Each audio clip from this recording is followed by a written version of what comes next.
Philosophers, dramatists, theologians have grappled with this question for centuries. What makes people go wrong? Interestingly, I asked this question when I was a little kid. When I was a kid growing up in the South Bronx, inner city ghetto in New York, I was surrounded by evil, as all kids are who grow up in a city. And I had friends who were really good kids who lived out the Dr. Jekyll, Mr. Hyde scenario of Robert Louis Stevenson. That is, they took drugs, got in trouble, went to jail, some got killed, and some did it without drug assistance. So when I read Robert Louis Stevenson, that was in fiction. The only question is, what was in the juice? And more importantly, that line between good and evil, which privileged people like to think is fixed and impermeable, with them on the good side and the others on the bad side, I knew that line was immovable and it was permeable. Good people could be seduced across that line, and under some rare circumstances, bad kids could recover with help, with reform, with rehabilitation. So I want to begin with this wonderful illusion by Swiss artist M.C. Escher. If you look at it and focus on the white, what you see is a world full of angels. But let's look more deeply. And as we do, what appears is the demons, the devils in the world. And that tells us several things. One, the world will always be filled with good and evil, because good and evil is the yin and yang of the human condition. It tells me something else, if you remember. God's favorite angel was Lucifer. Apparently, Lucifer means the light. It also means the morning star in some scripture. And apparently he disobeyed God, and that's the ultimate disobedience to authority. And when he did, Michael the archangel was sent to kick him out of heaven along with the other fallen angels. And so Lucifer descends into hell, becomes Satan, becomes the devil. The force of evil in the universe begins. Paradoxically, it was God who created hell as a place to store evil. He didn't do a good job of keeping it there, though. So this arc of the cosmic transformation of God's favorite angel into the devil, for me, sets the context for understanding human beings who are transformed from good, ordinary people into perpetrators of evil. So the Lucifer effect, although it focuses on the negatives that people can become, not the negatives that people are, leads me to a psychological definition. Evil is the exercise of power, and that's the key. It's about power. To intentionally harm people psychologically, to hurt people physically, to destroy people mortally or ideas, and to commit crimes against humanity.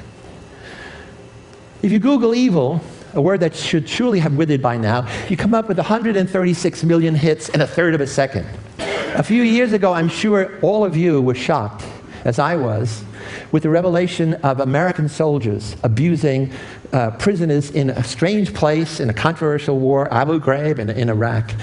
And these were men and women who were putting prisoners through unbelievable humiliation. I was shocked, but I wasn't surprised, because I had seen those same visual parallels when I was the prison superintendent of the Stanford Prison Study. Immediately, the Bush administration, the military said what? What all administrations say when there's a scandal: don't blame us, it's not the system, it's the few bad apples, the few rogue soldiers. My hypothesis is American soldiers are good, usually. Maybe it was the barrel that was bad. But how am I going to deal with that hypothesis? I became an expert witness for one of the guards, Sergeant Chip Frederick, and in that position, I had access to the dozen investigative reports. I had access to him. I could study him, have him come to my home, get to know him, do psychological analysis to see was he a good apple or a bad apple. And thirdly, I had access to all of the 1,000 pictures that these soldiers took. These pictures are of a violent or sexual nature. All of them come from the cameras of American soldiers. Because everybody has a digital camera, a cell phone camera, they took pictures of everything, more than 1,000. What I've done is I organized them into various categories, but these are by United States military police, Army reservists. They are not soldiers prepared for this mission at all. And it all happened in a single place, Tier 1A, on the night shift. Why? Tier 1A was the center for military intelligence. It was the interrogation hold. CIA was there, interrogators from Titan Corporation, all there, and they're getting no information about the insurgency. So they're going to put pressure on these soldiers, military police, to cross the line, give them permission to break the will of the enemy, to prepare them for interrogation, to soften them up, to take the gloves off. Those are the euphemisms. And this is how it was interpreted. Let's go down to that dungeon.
So pretty horrific. That's one of the visual illustration of evil.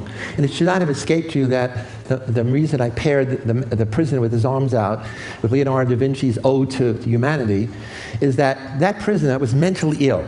That prisoner covered himself with shit every day, and they used to have to roll him in dirt so he wouldn't stink. But the guards ended up calling him Shit Boy.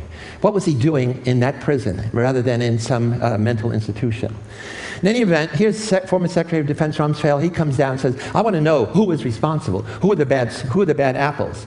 Well, that's a bad question. You have to reframe it and ask, what is responsible? Because what could be the who of people, but it could also be the what of the situation. And obviously, that's where I'm headed. So how do psychologists go about understanding such transformations of human character if you believe that they were good soldiers before they went down to that dungeon? There are three ways. The main way is what's called dispositional. We look at what's inside of the person, the bad apples. This is the foundation of all of social science, the foundation of religion, the foundation of law.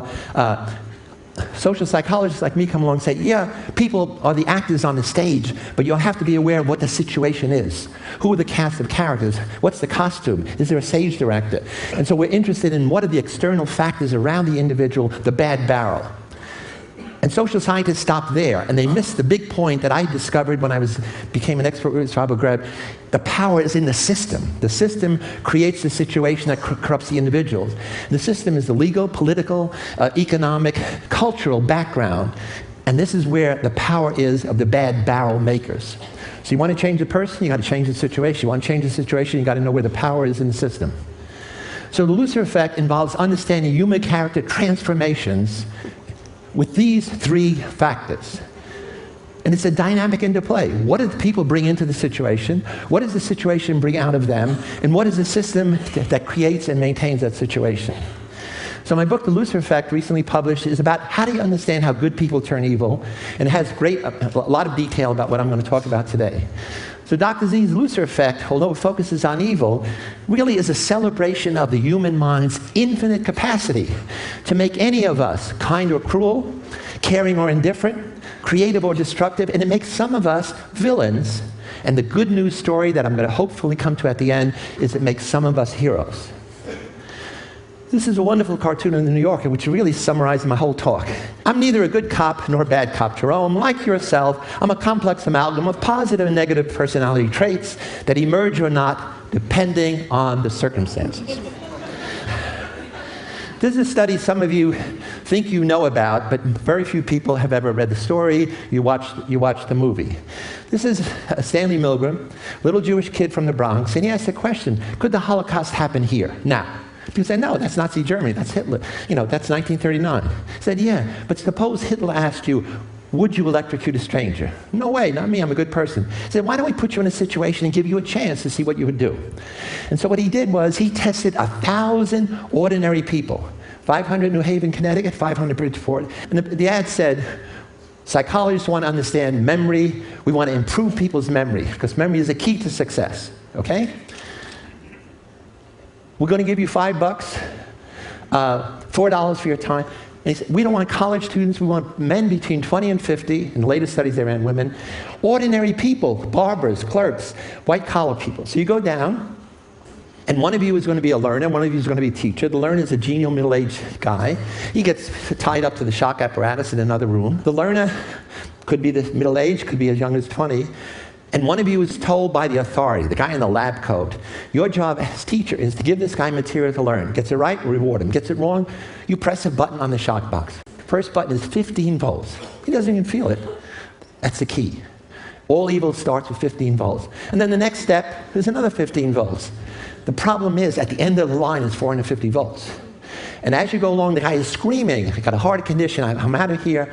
You're a good person, you complain. Sir, who's going to be responsible if something happens to him? Experiment says, don't worry, I will be responsible. Go, continue, teacher. And the question is, who would go all the way to 450 volts? You should notice here, when it gets up to 375, it says danger, severe shock. When it gets up to here, there's XXX, the pornography of power. So Milgram asked 40 psychiatrists, what percent of American citizens will go to the end? They said only 1%, because that's sadistic behavior, and we know, psychiatry knows, only 1% of Americans are sadistic. Okay, here's the data.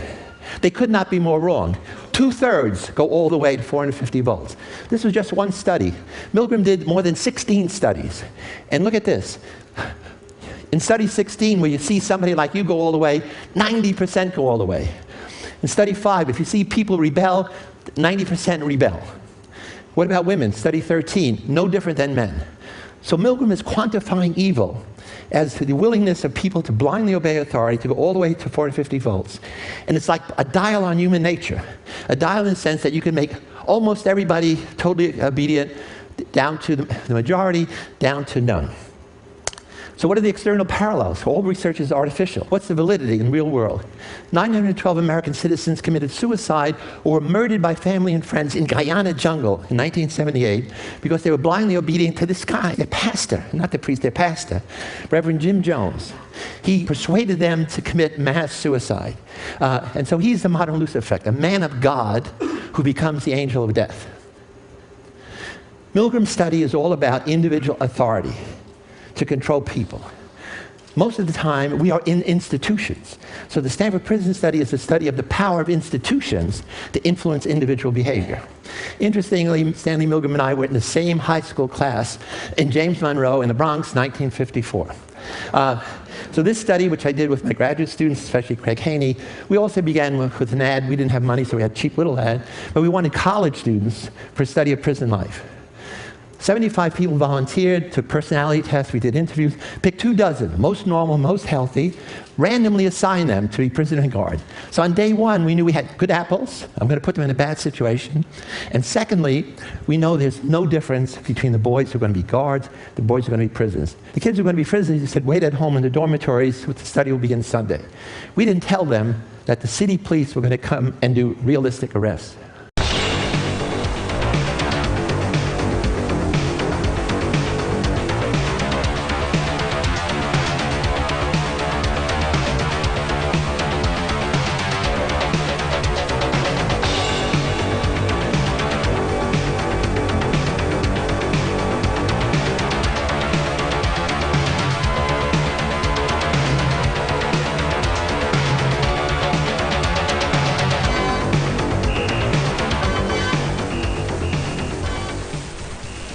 Police car pulls up in front, and a cop comes to the front door, knocks, and says he's looking for me.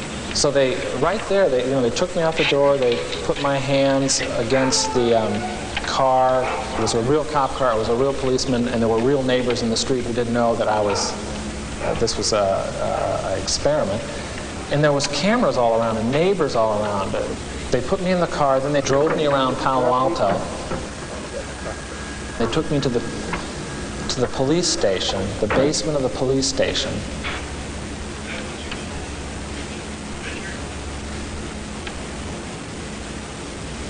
Then they put me in a cell. I was the first one to be picked up, so they put me in a cell, which is just like a room with a door with bars on it. You could tell it wasn't a real jail. They locked me in there in this degrading little outfit. They were taking this experiment too seriously. Here are the prisoners who are going to be dehumanized. They're going to become numbers. Here are the guards with the symbols of power and anonymity. Guards get prisoners to clean the toilet bowls out their bare hands, to do other humiliating tasks. They strip them naked. They sexually taunt them. They begin to do degrading activities, like having them simulate sodomy. You saw simulating fellatio in Soldiers in Abu Ghraib. My guards did it in 5 days. The stress reaction was so extreme that normal kids we've picked because they're healthy had breakdowns within 36 hours. The study ended after 6 days because it was out of control. 5 kids had emotional breakdowns. Does it make a difference if warriors go to battle, changing their appearance or not? Does it make a difference if they're anonymous in how they treat their victims? We know in some cultures they go to war, they don't change their appearance. In other cultures they paint themselves like Lord of the Flies. In some they wear masks. In many soldiers are anonymous in uniform. So with this anthropologist, John Watson, found 23 cultures that had 2 bits of data. Do they change their appearance? 15. Do they kill, torture, mutilate? 13. If they don't change their appearance, only 1 of 8 kills, torture, mutilate. The key is in the red zone. If they change their appearance, 12 of 13, that's 90%, kill, torture, mutilate. And that's the power of anonymity. So what are the 7 social processes that grease the slippery slope of evil? Mindlessly taking the first small step. Dehumanization of others. De-individuation of self. Diffusion of personal responsibility. Blind obedience to authority. Uncritical conformity to group norms. Passive tolerance of evil through inaction or indifference. And it happens when you're in a new or unfamiliar situation. Your habitual response patterns don't work. Your personality and morality are disengaged. Nothing is easier than to denounce the evildoer. Nothing more difficult than understanding him, Dostoevsky tells us. Understanding is not excusing. Psychology is not excusiology. So social psychological research reveals how ordinary good people can be transformed without the drugs. You don't need it. You just need the social psychological processes. Real-world parallels. Compare this with this. James Schlesinger, and I'm going to have to end with this, says, psychologists have attempted to understand how and why individuals and groups who usually act humanely can sometimes act otherwise in certain circumstances. That's the Lucifer effect. And he goes on to say, the landmark Stanford study provides a cautionary tale for all military operations. If you give people power without oversight, it's a prescription for abuse. They knew that and let that happen. So another report, investigative report by General Fay, says the system is guilty. And in this report he says it was the environment created at Abu Ghraib by leadership failures that contributed to the occurrence of such abuse. And the fact that it remained undiscovered by higher authorities for a long period of time. Those abuses went on for 3 months. Who was watching the store? The answer is nobody, and I think nobody on purpose. He gave the guards permission to do those things, and they knew nobody was ever going to come down to that dungeon. So you need a paradigm shift in all of these areas. The shift is away from the medical model that focuses only on the individual. And the shift is toward a public health model that recognizes situational and systemic vectors of disease. Bullying is a disease. Prejudice is a disease. Violence is a disease. And since the Inquisition, we've been dealing with problems at the individual level. And you know what? It doesn't work. Alexander Solzhenitsyn says the line between good and evil cuts through the heart of every human being. That means that line is not out there. That's a decision that you have to make. That's a personal thing. So I want to end very quickly on a positive note. Heroism as the antidote to evil. By promoting the heroic imagination, especially in our kids, in our educational system, we want kids to think, I'm a hero in waiting for the right situation to come along, and I will act heroically. My whole life is now going to focus away from evil that I've been in since I was a kid to understanding heroes. The banality of heroism is it's ordinary people who do heroic deeds. It's the counterpoint to Hannah Arendt's banality of evil. Our traditional societal heroes are wrong because they are the exception. They organize their whole life around this. That's why we know their names. And our kids' heroes are also wrong models for them because they have supernatural talents. We want our kids to realize most heroes are everyday people. And the heroic act is unusual. This is Joe Darby. He was the one that stopped those abuses you saw, because when he saw those images, he turned them over to a senior investigating officer. He was a low-level private, and that stopped it. Was he a hero? No. They had to put him in hiding because people wanted to kill him, and then his mother and his wife. For 3 years, they were in hiding. This is the woman who stopped the Stanford prison study. When I said it got out of control, I was a prison superintendent. I didn't know it's out of control. I was totally indifferent. She came down, saw that madhouse, and said, you know what? It's terrible what you're doing to those boys. They're not prisoners, they're not guards, they're boys, and you are responsible. And I ended the study the next day. The good news is I married her the next year.